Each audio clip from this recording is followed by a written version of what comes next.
I just don't want you in the pictures, Grandma. You're not really the aesthetic we're going for. That's what she said, word for word, standing there in my doorway with her gown still wrapped in a clear plastic bag and her cheeks glowing from excitement. She didn't even meet my eyes when she said it, just looked over my shoulder into the hallway, as if already thinking about the friends who would be waiting for her. I was holding a little gift bag at the time, navy blue, with tissue paper that matched her dress. I'd stayed up the night before, sewing a delicate handkerchief with her initials.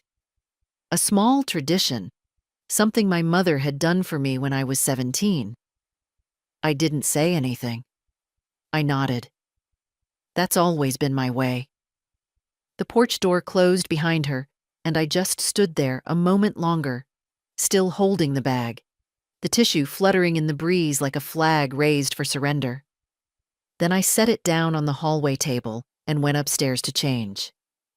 The dress I'd bought, a pale lilac tea dress with short sleeves and tiny buttons up the front, was still hanging on my closet door. I'd ironed it that morning. I didn't have many reasons to dress up these days, but I had wanted to look nice for Olivia, just nice enough not to embarrass her. I'd even gone out of my way to buy low-heeled shoes in a shade that matched the little clutch I still had from Eleanor's wedding in '92. I put the dress on anyway. I wasn't sure why. I knew I wasn't welcome. But there was something in me that couldn't just sit at home with my knitting, pretending it didn't matter. They were taking the prom pictures at Ridgeview Park, near the West Fountain. I knew the place. I'd taken Olivia there for years. When she was 5, she used to call it the Fairy Garden. There was a willow tree there, not too far from the benches, with long green arms that reached the ground and made a kind of hiding place inside. That's where I went. I parked on the opposite side of the park and walked across the lawn slowly, careful with the grass that was still damp from the morning sprinklers. My knees protested with each step, but I didn't mind. I wasn't there to chase anyone, just to see her, just to be near. I found the willow tree and stepped inside.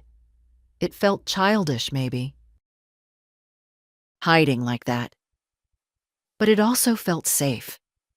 From the shadows, I watched them arrive, all gloss and sparkle and the excitement of 18-year-olds who think the world has finally opened its gates. Olivia looked beautiful, of course. Dark green satin and a little silver clutch, her hair in soft curls. She posed with friends, laughed, adjusted someone's corsage. She looked like someone I used to know, but only barely. At one point, her mother, my daughter, arrived. Cassandra. Still pretending not to be 48, still talking with that clipped, hurried tone she uses when she wants to seem important. I saw her point toward the group, giving instructions to the photographer. I used to take pictures like that, on a disposable Kodak, before we could check if anyone had blinked. There were parents scattered around, some in heels, some in jeans. Some stood back. Others ran up for selfies. No one looked twice at the willow, and I just stood there, watching, hands clasped in front of me like in church. I didn't cry. I haven't cried in years, not properly, but my throat was sore the way it gets when you want to. I remembered holding Olivia the day she was born, Cassandra too exhausted to care that I'd taken her in my arms first. She was so tiny, with her father's mouth in my eyes. I remembered reading her Goodnight Moon every night for 3 years, until she declared she was too big for bedtime stories. I remembered patching her jacket when she scraped it on the playground, and the time we spent hours baking cupcakes for her 3rd grade class because Cassandra had forgotten to sign up. I remembered being needed. Not wanted, maybe, but needed. Now I was hidden behind a tree. At some point, Olivia pulled out her phone and began posing for individual shots, leaning against the old iron lamppost, sitting on the edge of the fountain, tilting her head just so. The photographer adjusted her dress, told her to think serene but confident, and Olivia laughed. That sound. It used to be mine. I used to be the one who made her laugh like that. And yet there I was. Unseen. Unwelcome. Not aesthetic enough. The photo shoot didn't last much longer. Parents began gathering coats, boys tugged off their jackets, girls rechecked their lipstick. Someone's mother brought out a cooler with canned drinks. I stayed where I was, and then Olivia turned in my direction. For a brief second, I thought she'd seen me. I almost stepped out. But she didn't. She just tossed her head toward her friend and walked away, laughing. The others followed. Cassandra waved goodbye and headed back to her car. Just like that, the day was over. I stayed a few more minutes, just long enough for the park to go quiet again. Then I stepped out from under the willow, brushed the grass from my hem, and walked slowly back to the car. I didn't look back. There was nothing there for me anymore. The kitchen smelled like old toast and lemon detergent when I got back home. I left the lights off, not wanting to see the room too clearly. I just dropped my purse on the counter and slid out of my shoes, letting them fall where they may. My feet ached, but it was the ache of disappointment more than age. I made tea out of habit. Peppermint, no sugar. I didn't even want it really, but I couldn't just stand there, doing nothing. The silence in the house pressed in like a thick wool blanket.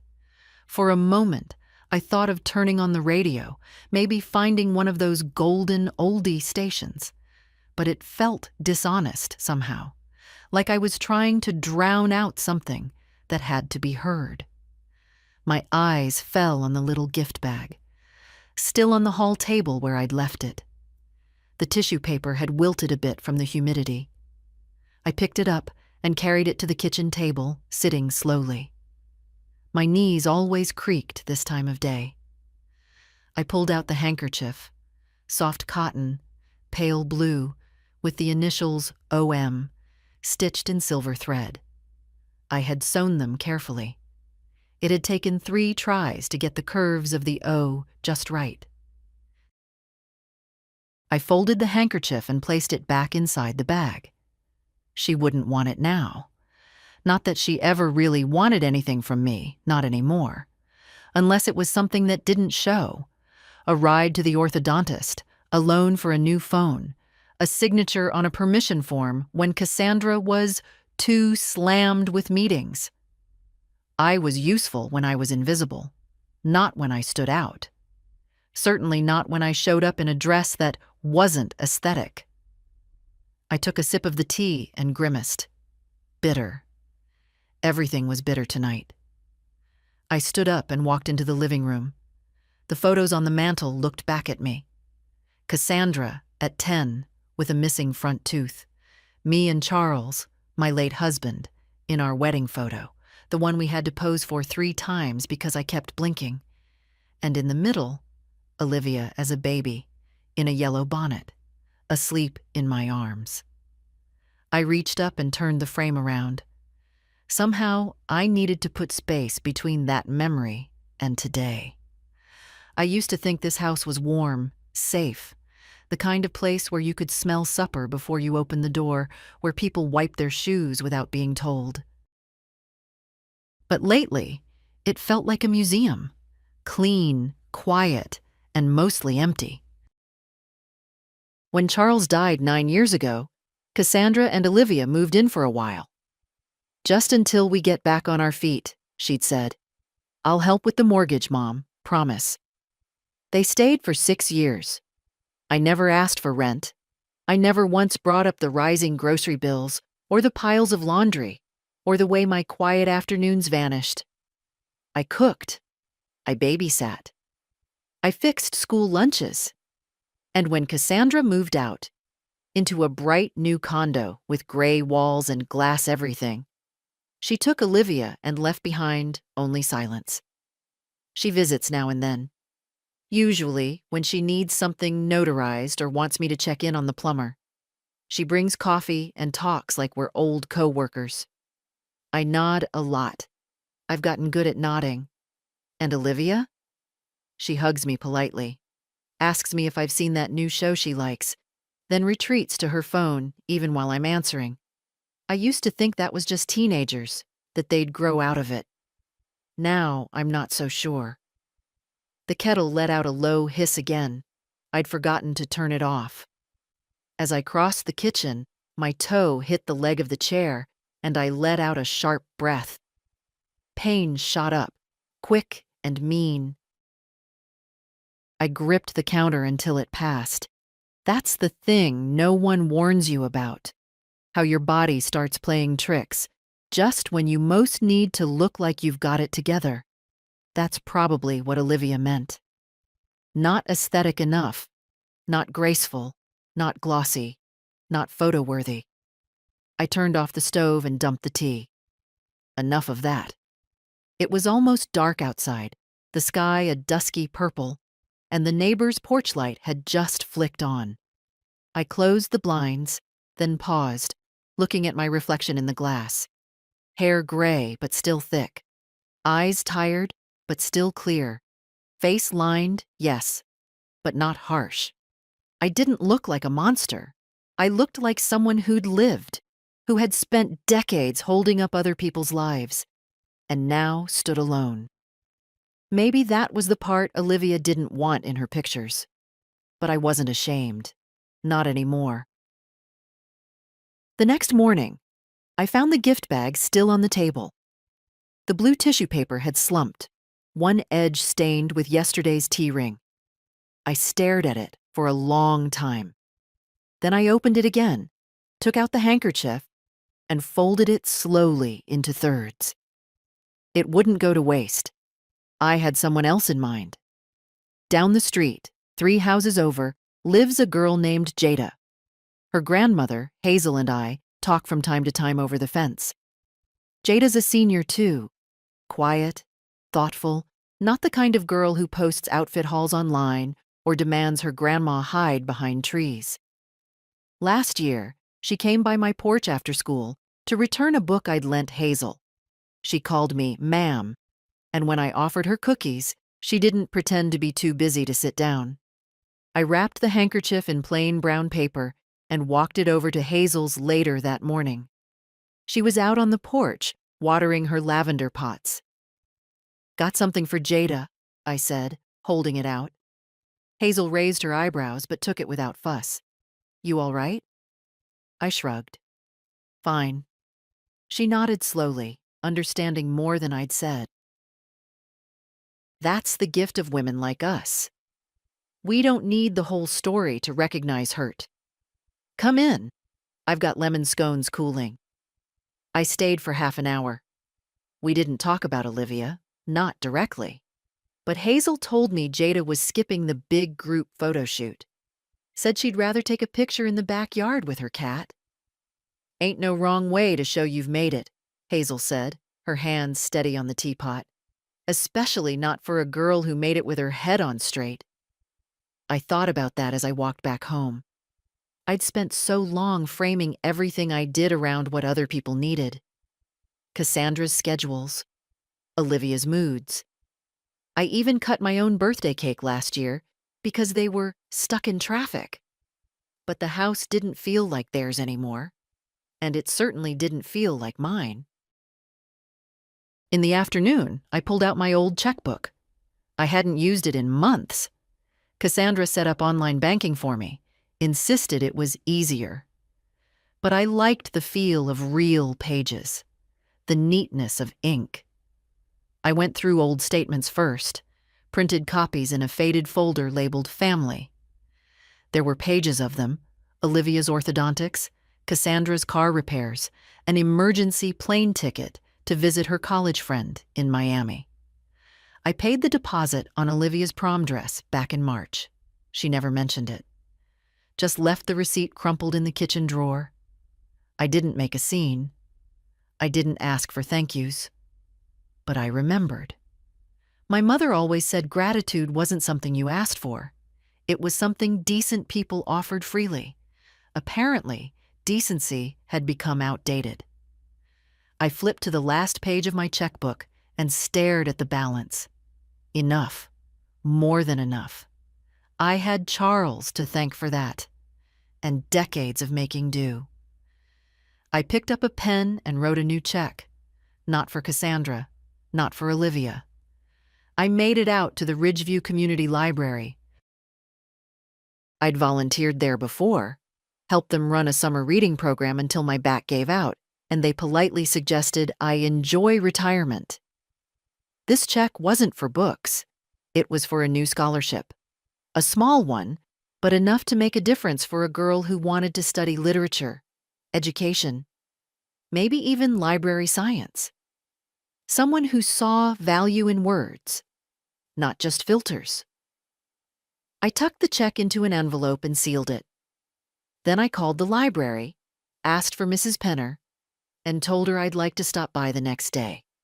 She sounded surprised, but warm.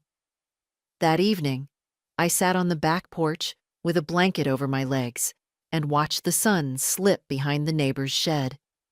Birds chirped their closing notes, and the air turned still. I didn't think about Olivia's banquet, or the way she'd looked past me in the park. I thought about the quiet shelf of YA novels I'd once loved, about the girl who might now reach for them. Some gifts don't come with ribbons. Some photos never get taken. And some legacies are built in silence. Hazel knocked on my door the next morning without calling first, holding a brown paper bag and a look that said she wasn't leaving without a conversation. "Banana bread," she announced, walking past me before I could say a word. "Still warm? You've looked like you needed something warm." I followed her into the kitchen, grateful and slightly embarrassed. The house smelled faintly of furniture polish and yesterday's rain. Hazel moved like a woman who'd stopped apologizing for her presence years ago. She put the bread on the counter and opened the cupboards like she'd done it 100 times. "Where's your teapot?" she asked. "Top right," I said, sitting down. "You're the first guest I've had in weeks." "Well," Hazel replied, placing 2 mugs on the table. "People don't always knock on doors they're used to pushing through." That landed deeper than I expected. We sat in the kitchen, steam rising between us, the banana bread too hot to slice just yet. She didn't ask about Olivia, not directly. She just said, "Jada loved the handkerchief, by the way." Said it was the prettiest thing she'd ever held that wasn't made in a factory. I smiled at that, a small, slow curve of the lips that surprised even me. "I'm glad." Hazel took a sip of tea and studied me over the rim of her mug. "You know, the older I get, the less patience I have for pretty lies. The kind people tell just to smooth things over." I didn't answer. I didn't have to. "I saw you walking back from the park the other day," she said. "You had that look, the one women get when they've been reminded they're no longer needed." That was the first time I felt my eyes sting since the photo shoot. "I'm fine," I said. "Just tired." Hazel nodded. Tired's the word we use when we're grieving something we can't quite name. I looked down at the table. The banana bread had sunk a little in the middle. I pressed the back of my spoon into the soft spot. "It wasn't supposed to feel like this," I said quietly. "Getting older. I thought there'd be more reverence, I suppose. More earned peace." Hazel reached over and tapped my knuckles gently. "That's because you were raised to think sacrifice gets you something in return. It doesn't. Not always." I nodded, biting the inside of my cheek. "She told me not to come," I said.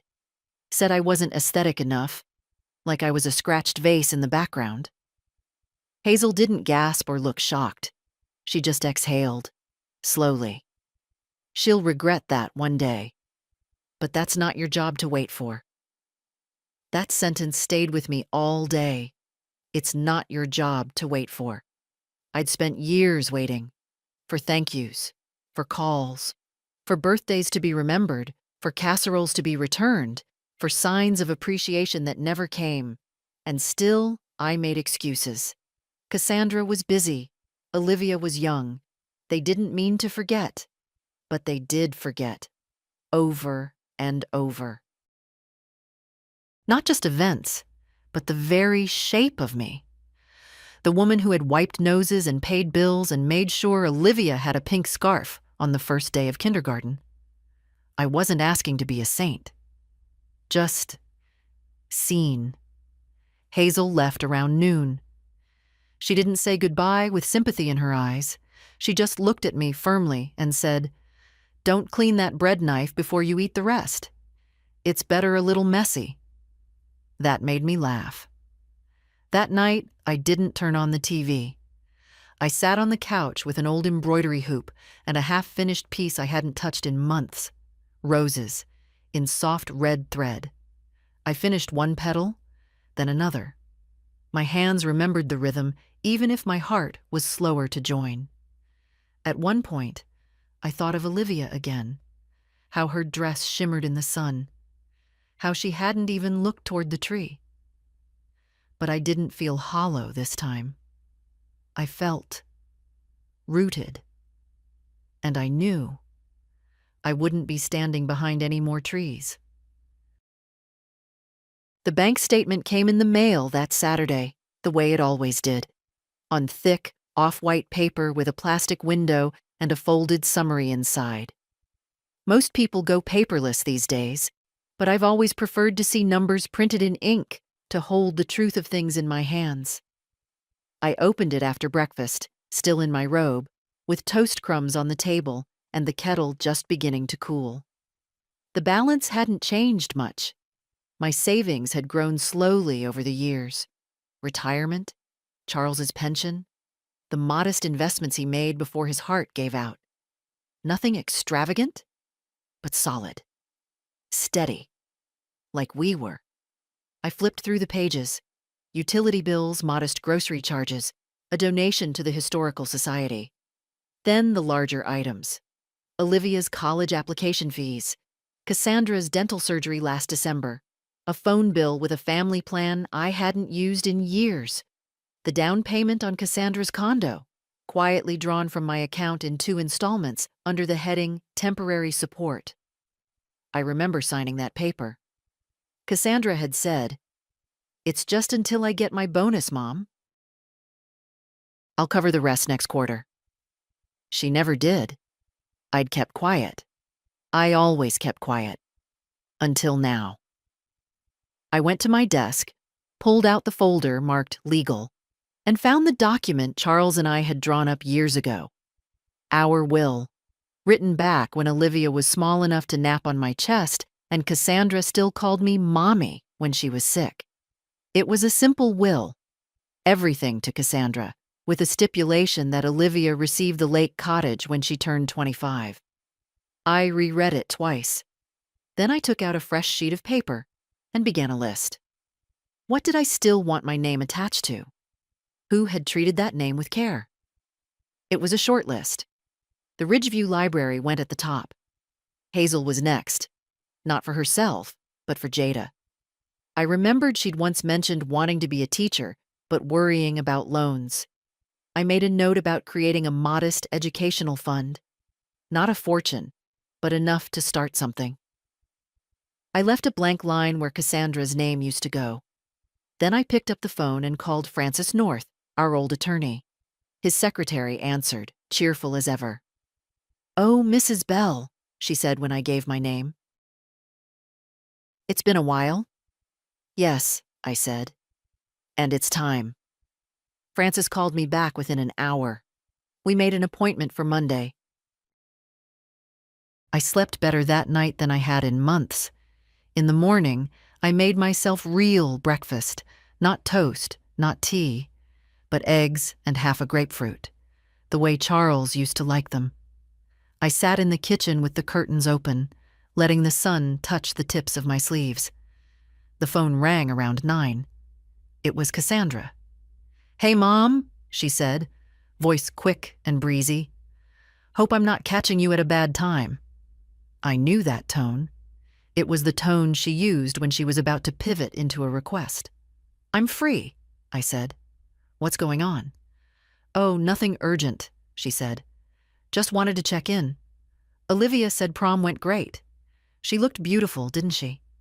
"She did," I replied, evenly. Cassandra paused. "I heard you were nearby. Hazel mentioned something about seeing you at the park." I didn't answer right away. "I was there," I said finally, "behind the willow, watching." "Oh." Another pause. "Well, Olivia was just nervous. You know how these kids are. Everything's a production these days. Filters, group shots, blah, blah." I let the silence stretch.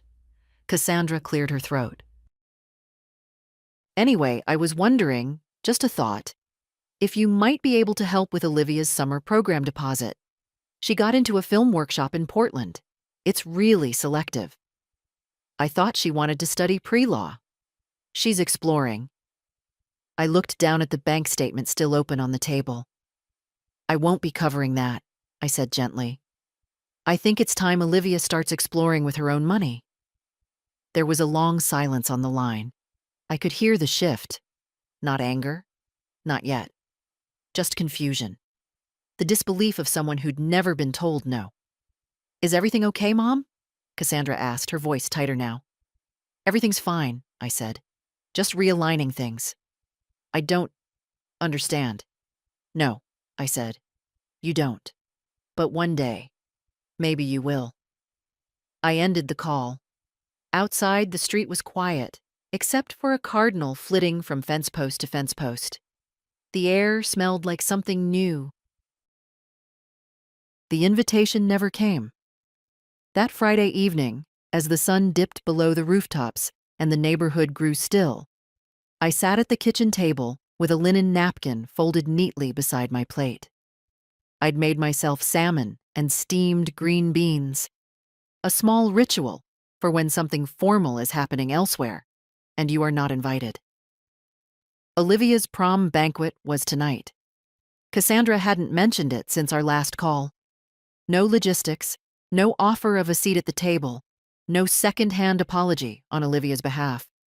Just silence. A wide, knowing silence that left no room for misunderstanding. I wasn't expected, and this time I wasn't going anyway. I lit a candle, not for ambiance, but for clarity. There's something about the way a single flame moves in a quiet room that reminds you of presence, of choice, of the difference between being left out and choosing to step away. I ate slowly, chewing each bite like it deserved the attention.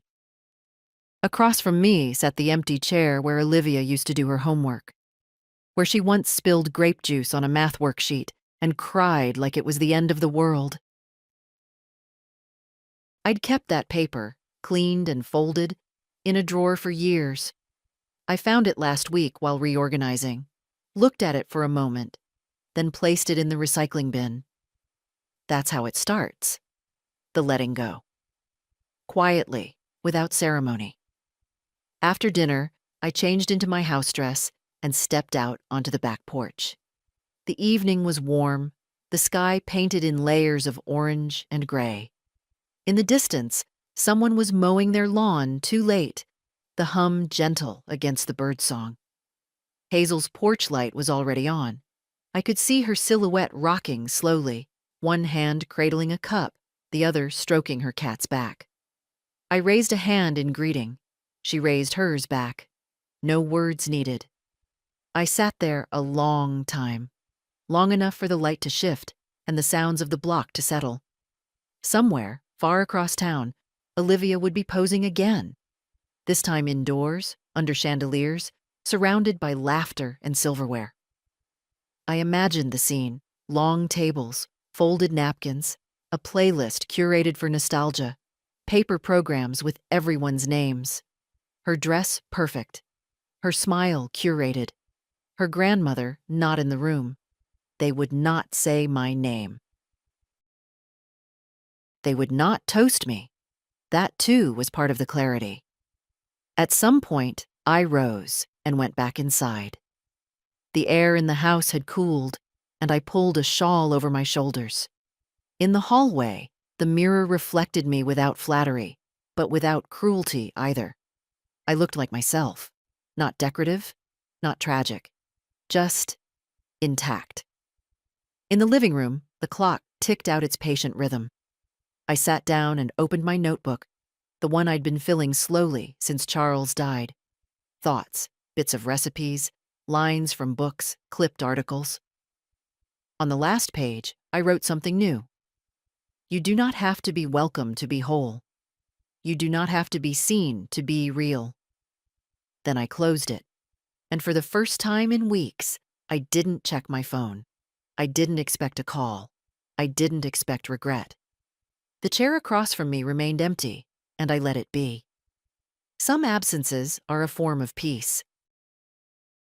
It started raining sometime after midnight.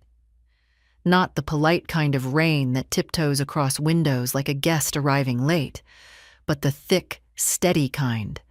The kind that soaks the porch cushions and turns the garden path into a ribbon of mud. I heard it before I saw it, lying in bed with the quilt pulled up and the windows cracked for air. The house creaked faintly, as if trying to shift under the weight of the weather. I didn't fall back asleep. Around 2 a.m., I got up and went into the kitchen, poured myself a glass of water and stood at the sink, watching the rain darken the pavement.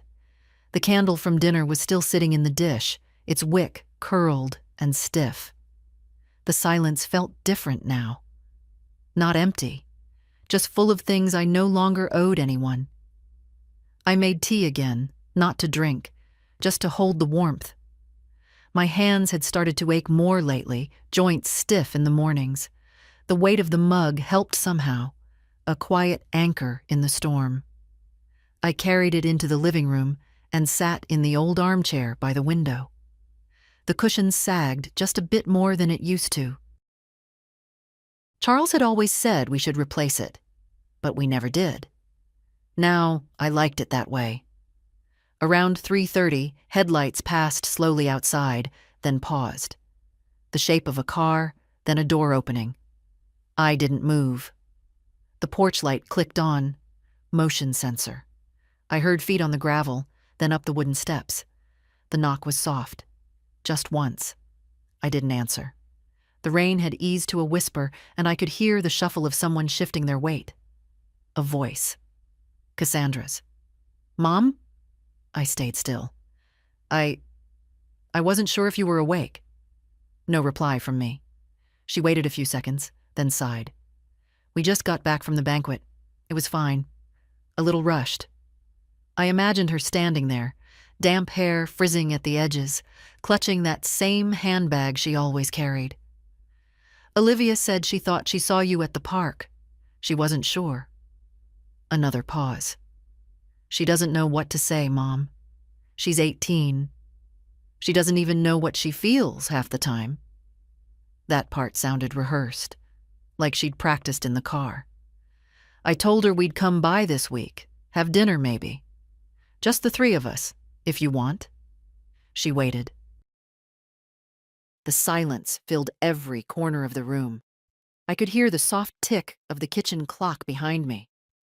My tea had gone cold.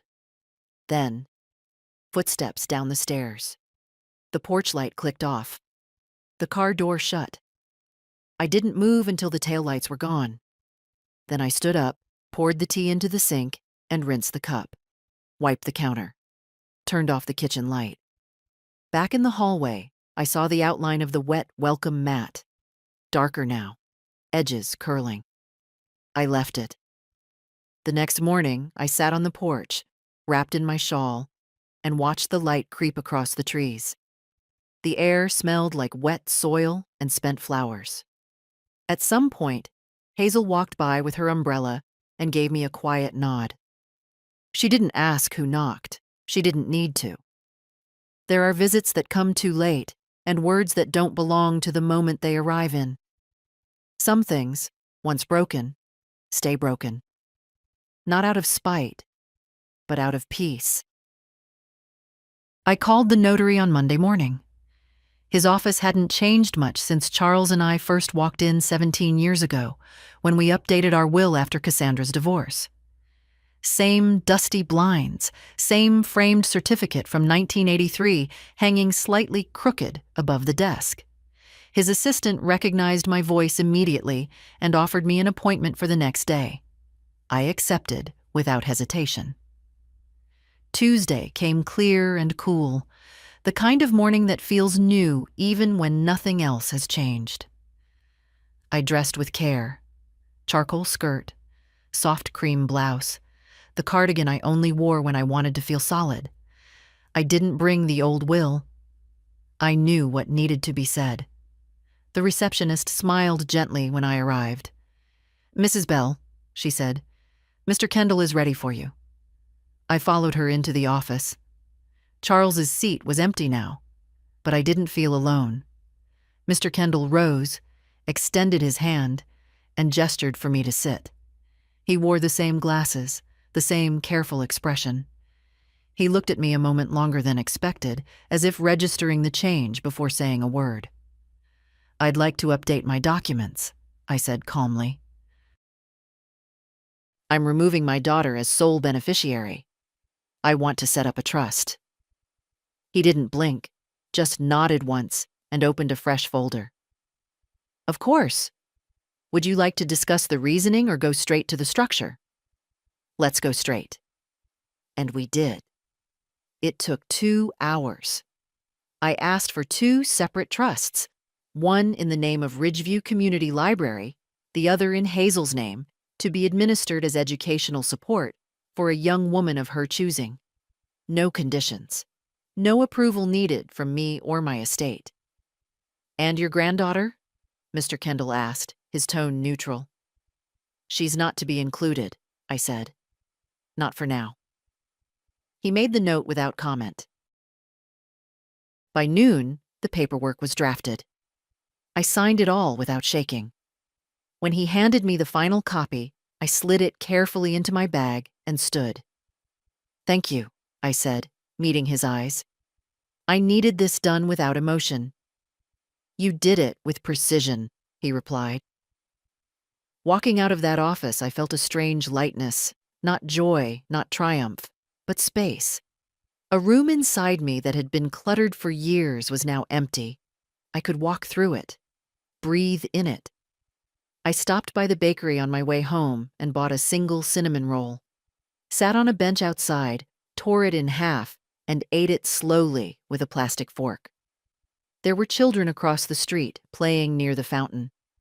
One of them, a girl with a crooked braid, reminded me of Olivia years ago when we used to come downtown just to feed the ducks and get a cookie.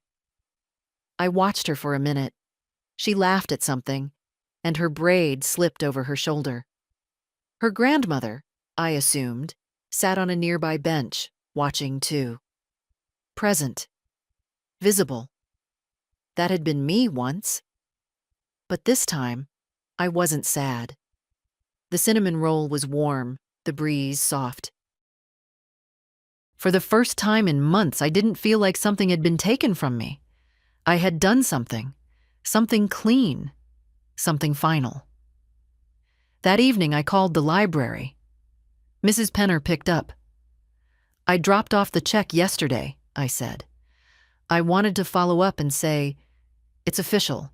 The scholarship is being created." "Oh, Mrs. Bell," she said, "you have no idea how much this will mean." "I think I do," I said. She paused. "Can we put your name on it?" "No," I replied. "Call it the Quiet Work Fund. That's enough." There was silence on the other end, then a soft, "It's perfect." We hung up, and I sat for a long time with the phone still in my hand, listening to the click of the clock in the next room.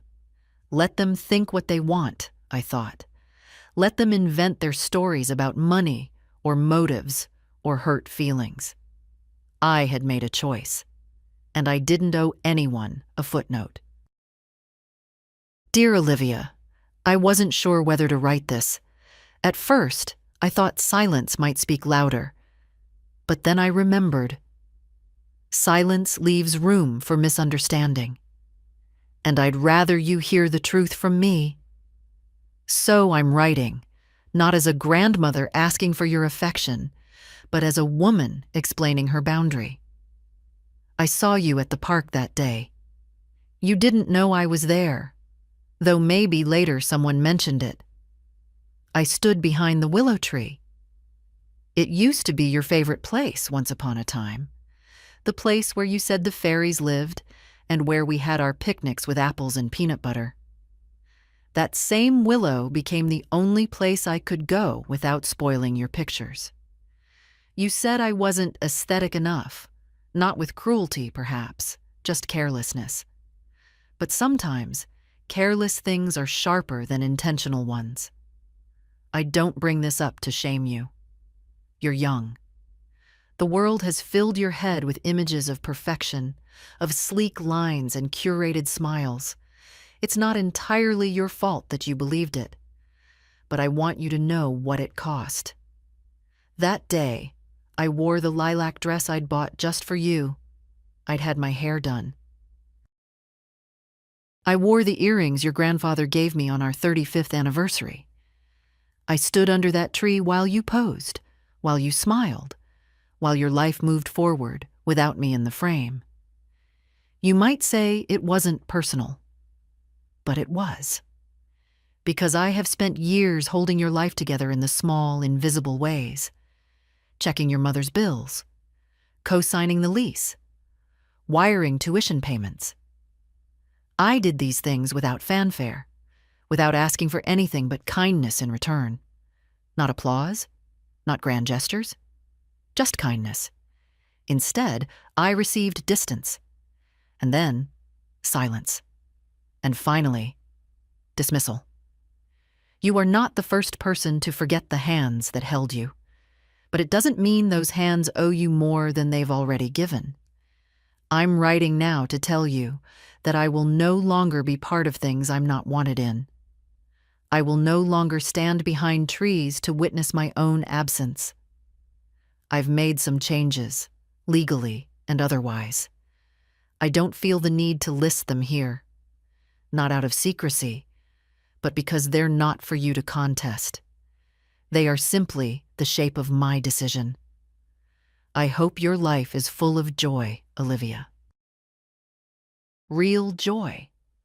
Not the kind that shows well in photos, but the kind that stays in your bones. I hope one day you understand that the people who show up quietly, without needing to be seen, are the ones who hold the world together. And if that day comes, if you look back and feel something resembling remorse, you don't have to find me. Just remember me. That will be enough. M. The banquet hall smelled like roses and rented linen. Glassware clinked, laughter floated from table to table, and the low hum of a jazz quartet filled the background like a pleasant distraction. Everyone looked polished and a little exhausted from smiling. Olivia sat at the center of it all, her dress perfectly steamed, her makeup still holding despite the heat of the crowded room. Around her, friends leaned in for selfies, their voices rising in sudden bursts of cheer. Her phone buzzed with tags and filtered photos, but her eyes kept drifting to the empty seat beside her mother. Maybe she's running late, Cassandra had said earlier, trying not to sound irritated. She's not coming, Olivia replied quietly. Cassandra frowned. Did she say that? Olivia shook her head. She doesn't have to. There had been a knock on the door that morning. A courier with a cream-colored envelope, unmarked except for Olivia's name in the center, written in soft, looping script. No return address. No note from a delivery service. Olivia had slipped it into her purse and said nothing. Now, halfway through the dinner service, she excused herself and stepped outside into the lobby, where the air was cooler and the noise less relentless. She found a bench near the hallway and pulled the envelope from her bag. It wasn't heavy, just a folded card inside. When she opened it, a single pressed pansy fell into her lap. The kind her grandmother used to grow by the back fence. The ones Olivia picked without asking and kept in books she never finished. She picked up the flower, stared at it, then unfolded the card. There was no salutation, just handwriting she knew by heart. You do not have to be welcome to be whole. You do not have to be seen to be real. But when people push you from their tables, they should not expect you to keep setting their plates. Olivia read it once, then again. She sat still for a long time. The laughter from the hall carried through the double doors. A waiter passed by with a tray of wine glasses and offered her a kind smile. She didn't smile back. When she returned to her table, the music had shifted. Someone gave a toast. Olivia raised her glass and drank, but her hand trembled slightly. Later, when the cake came out and someone shouted for group pictures, she excused herself again and walked to the far end of the hall. She pulled out her phone and tapped through contacts, paused on the name, Grandma. Her thumb hovered, but she didn't press it. Instead, she scrolled up to old messages. Ones that mentioned doctor appointments, weather reports, a new blueberry pie recipe. Nothing dramatic, just presence. Persistent, reliable presence. She hadn't answered most of them. A tap on her shoulder pulled her back. Her friend Callie smiled, holding up her phone. Liv, come on. One more group shot before everyone disappears. Olivia nodded and followed. But her smile didn't quite reach her eyes this time. And that envelope, cream, quiet, final, stayed in her purse all night, untouched but impossible to forget. She came the next afternoon. Cassandra didn't call, didn't text, just appeared at the porch in her white blazer and oversized sunglasses, like a woman on her way to a brunch that had been double booked. I saw her through the window, standing stiffly, phone clutched like a weapon, already half annoyed, half rehearsing. I opened the door before she could knock. Mom, she said, trying to sound light. Can we talk? You're here, I replied. So, talk.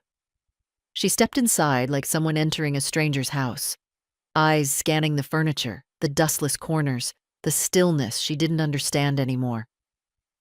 You could have said something, she began, setting her bag on the armrest like she might only be staying a minute. You could have picked up when I called. I wasn't in the mood to be persuaded, I said, walking toward the kitchen. Tea? She blinked. What? I'm making tea. You'll want something hot for this. I didn't wait for her answer. I boiled water, set out 2 mugs, and spooned the loose leaves into my old ceramic pot. I could feel her shifting behind me, that impatient energy of hers, the tapping fingers, the way she inhaled when she was gearing up to say something rehearsed. I don't know what's going on with you lately, she said finally, but this withdrawal, this silence, the passive-aggressive letters, it's not healthy. It's not fair. I placed the mugs on the table, sat down, and looked her in the eye. I am done being fair in only one direction. Cassandra frowned. What's that supposed to mean? It means I have nothing left to prove, and no one left to prove it to. She exhaled, clearly irritated. This is about Olivia, isn't it? The park, the photos. She told me what happened. She's sorry, Mom. She's young. I shook my head. She's young. You're not. I'm not angry, I said. But I am finished. She stared at me, confused. Finished with what? With all of it. The quiet pretending, the silent funding, the version of family where I pay for everything, but get seated behind a tree. Cassandra flinched just slightly. I was there, Cassandra. I saw her turn away. I heard my own name not being said. She didn't mean it like that. Doesn't matter how she meant it. It's what she did. Cassandra folded her arms. So that's it? You're cutting us off? After everything I've done for you? That part made me laugh softly. Everything you've done for me. Cassandra, you've used my home, my accounts, my time, my name. You've used me. Kindly, perhaps, but thoroughly. I've never asked you for anything that wasn't convenient for you, I finished. And now that I've stopped saying yes, you're calling it betrayal. The kettle hissed softly behind us. I poured the tea, my hands steady. I've changed the will, I said. She blinked. Excuse me? You heard me. Her voice dropped, sharp and low. You don't get to punish us because you're feeling lonely. This isn't punishment. It's boundary. Cassandra stood up, pacing now. So what? You're giving it to charity? To strangers? I didn't answer. I sipped my tea. She stopped pacing. And Olivia? You're just cutting her out? No, I'm letting her go? Cassandra stared at me, the realization finally setting in that she wouldn't be able to cry or guilt or argue her way through this one. That something in me, something soft and patient, had finally hardened. Not from anger, but from clarity. I don't recognize you, she said. You never tried to, I replied. The room fell quiet, just the sound of the clock and the slow drip of rain outside. Cassandra picked up her bag. Well, I hope you enjoy your solitude. I already do. She walked to the door, paused with her hand on the knob. I didn't rise to follow her. At the threshold, she turned. You'll regret this. One day when no one calls, when no one visits. I interrupted her gently. You think silence is something new to me. She said nothing, just closed the door behind her. I sat at the table a while longer, letting the tea cool. The cup warmed my palms. The space around me was quiet, but it wasn't empty. Not anymore. I hadn't been to the cinema in over a decade, not because I didn't want to, but because it always seemed like a luxury I needed to explain. I told myself movies were for couples or children or groups of friends planning weekends, not for women like me with shopping lists in their purses and grandchildren in their phones. But that Thursday, I woke up to a sky washed clean by last night's storm, and I didn't ask anyone's permission to enjoy it. I put on my softest dress. The blue one with the faint floral print that Charles always said made my eyes look clear, and a light cardigan, just in case the theater was cold. I took the bus downtown. I walked slowly. No destination beyond the simple truth. Today was mine. At the box office, I chose the 11:45 matinee, a quiet drama, nothing loud, nothing too clever, just a story, and I was ready to sit still and let it unfold. There were only 6 of us in the room, 2 women my age, a young couple holding hands, and 1 man in the far back with a newspaper folded under his arm. No one talked during the previews. No one crunched popcorn too loudly. It felt like a prayer, that kind of hush. The movie was quiet, too. About a woman who loses her shop and finds herself growing tomatoes in her father's old garden.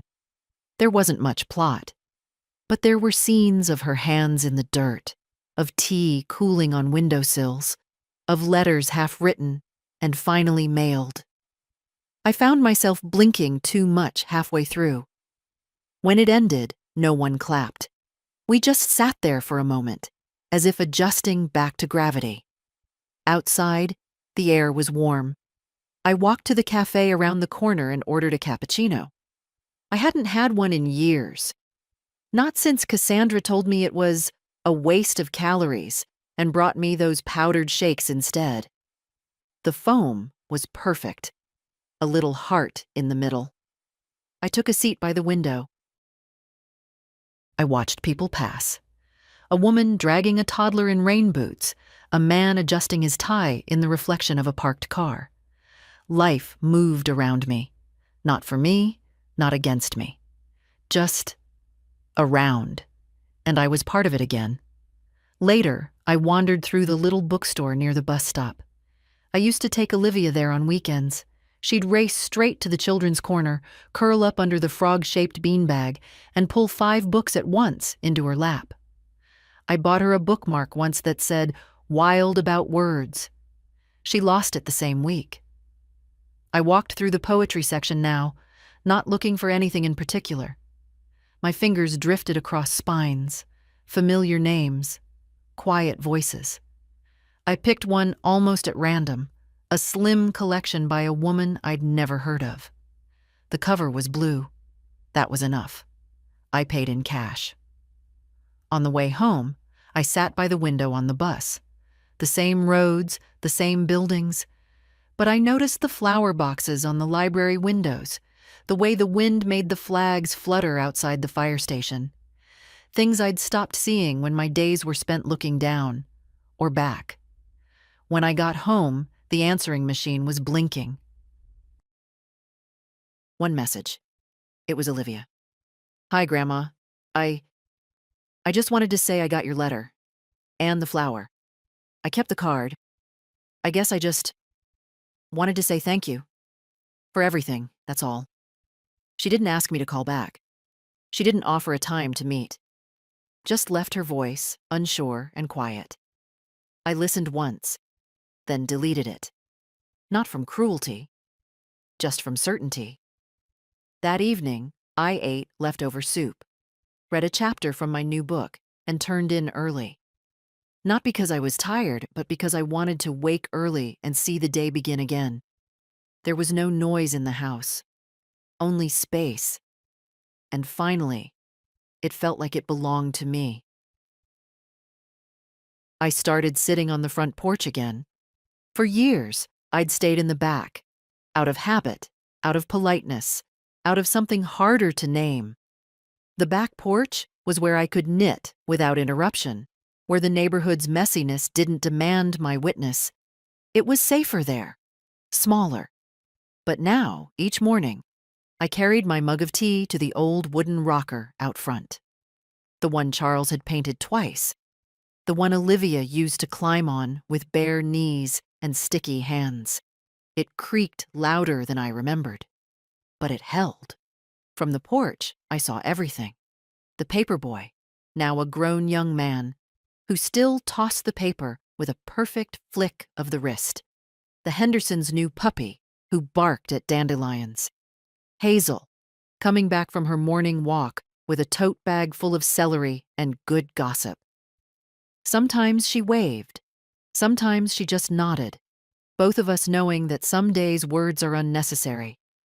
I wasn't watching the world for distraction anymore. I was watching because I was in it. I'd begun tending to the garden again, too, not because it needed to be impressive, but because it was mine. I trimmed the dead hydrangeas, pulled weeds, and even bought 2 bags of mulch without waiting for someone's help. I didn't lift them all at once, just enough for one day, then another, then another. The rhythm felt honest.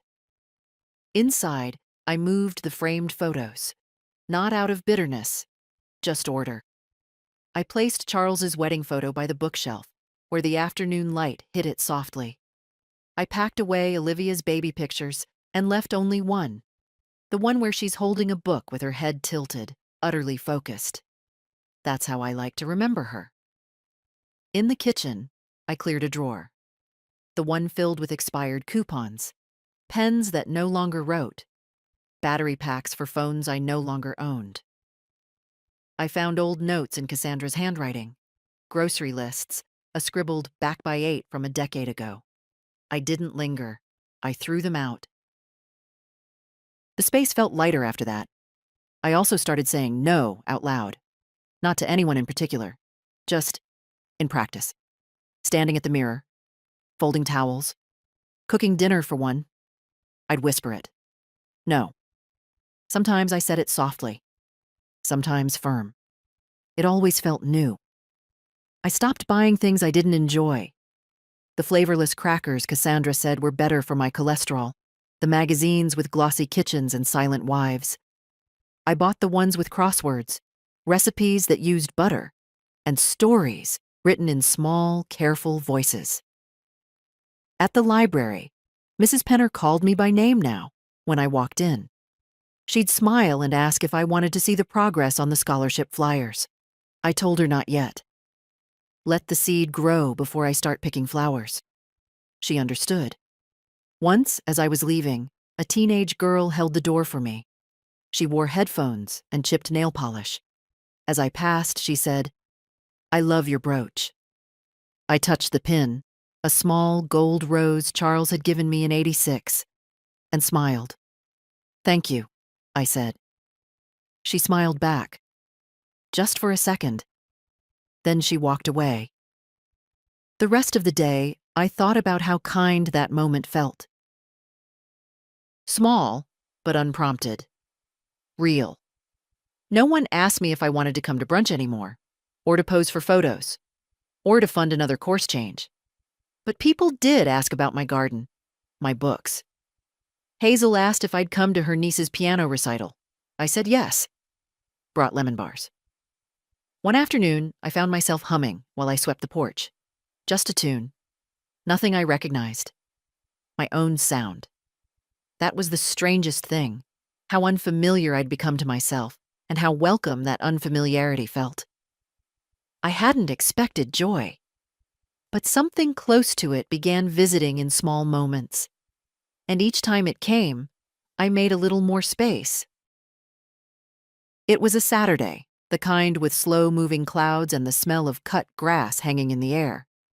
I was in the front yard, pulling up wild onion bulbs along the fence line, when I heard a car door shut. Not the quick slam of someone with errands to run, but that uncertain kind. The one people use when they're not sure they should have come at all. I stood up, wiping dirt from my gloves. Olivia. She was thinner than I remembered. Not unhealthy, just sharpened. Her hair was tied back, her dress wrinkled in the places you only notice when you've been sitting in silence for a while. She held a paper bag in both hands, like something fragile might be inside. She didn't speak right away. Just stood on the sidewalk, eyes flicking to the porch, to the grass, to my face. "Hi, Grandma," she said. I nodded. "Hi." A pause. "I brought muffins. From that bakery you liked. Hazel told me the name." I looked at the bag. "Thank you." She stepped forward, cautiously, like the ground might shift. I gestured toward the porch. "You can sit, if you want." We didn't hug. I went to the hose and rinsed my hands. Took my time. Let her settle into the wooden chair that creaked a little under her weight. She crossed her legs, uncrossed them, looked down at her nails, then at me. "You look good," she offered. I nodded again. "So do you." The wind picked up slightly, shifting the hem of her dress. A bird landed on the banister, peered at us, then flew off. "I read your letter," she said, not looking at me. "A few times." I didn't answer. She took a breath, like she was about to speak again, then stopped. "I didn't know what to say," she said finally. "I didn't ask you to." She looked at me then, really looked, and I saw it. Not regret, not apology, not some dramatic reckoning. Just a quiet question in her face. "Are you still mine?" I didn't have an answer, but I sat beside her. We didn't speak for a while, just listened to the street. A dog barking 2 houses down, a bike bell, wind in the trees. She opened the bag and placed the muffins between us on the little table. "Do you want the blueberry?" she asked. "It used to be your favorite." I took it without a word, broke it in half, handed her a piece. We ate in silence. The crumbs fell softly onto our laps, unnoticed, and it felt, for one moment, like something true, not whole, not mended, but present. She didn't ask if she could come again. I didn't invite her. But when she stood to leave, she reached out and touched my shoulder. Lightly. That was all. And it was enough for now. Summer came without ceremony. One day, I was sweeping petals off the porch from the last of the spring blossoms, and the next, the air had changed. Thicker, slower, full of bees and the scent of warm earth. I didn't mark the transition. I simply began moving through the days as they came, not chasing anything behind or ahead. There was peace in that. The garden bloomed beyond my expectations. The tomatoes came early, fat and red, heavy on the vine. The lavender I'd nearly given up on after last year's frost returned, brighter somehow, defiantly purple. Hazel said it was the best she'd ever seen it. "You've been feeding things differently," she observed one morning, watering can in hand. I smiled. Maybe I have. Jada came by once, on her way to the library. She asked if I'd help her stitch a hem for a scholarship interview dress. I said yes, of course. She sat at my kitchen table while I guided the needle through soft cotton, and when she left, she said, "I hope I grow into your kind of quiet." I didn't reply, just touched her hand and nodded. The compliment didn't need correcting. Cassandra didn't come back. She sent a birthday card, late, unsigned, except for us. Inside was a gift card to a department store I never shop at. I tucked it in a drawer with other things I no longer feel obligated to use. Olivia sent one postcard, a photograph of a rocky shoreline, probably from a road trip with friends. On the back, in small, careful writing, "The waves remind me of your stories. I listen better now." She didn't sign her name. She didn't need to. I put it on the fridge, next to a magnet shaped like a teacup. No more photos were taken of me that summer, but I felt more seen than I had in years. Some evenings, I would sit on the porch and watch the light shift over the neighbor's roof. I started writing again, not letters, not notes, just small pages of memory, bits of sentences that I didn't plan to share. I wrote about how Charles used to whistle while fixing the sink, about the exact sound of the floorboard in front of Olivia's old room, about the night I stopped setting the table for 3. It felt like sweeping the corners of a house before locking the door. Not out of sorrow, just care. I didn't expect reconciliation anymore. I didn't wait for recognition. What I carried now was different, quieter, and heavier in the right way. A kind of rootedness I'd mistaken for years as loneliness. It was not loneliness. It was living on my own terms. One Sunday, Hazel and I went to the farmer's market. We split a peach pie and sat on a bench, watching children play with chalk. One little girl drew a sun with a crooked smile and said, "I made it for the old ladies." We laughed, not because of the name, but because it had no sting. At home, the afternoon light bent low across my living room floor, and I thought, this is what it means to be steady, to have left nothing unsaid, to let go without bitterness, to be a woman who once stood behind the tree, and now stands simply where she pleases. And if you've read this far, if this story settled somewhere behind your ribs, let me ask you something gentle. Don't forget the ones who showed up for you quietly. Don't wait until they leave the frame to wonder where they stood. And if you've ever been told you're not aesthetic enough, come sit next to me. We see better from here. If this moved you, share it. Let someone else feel less alone.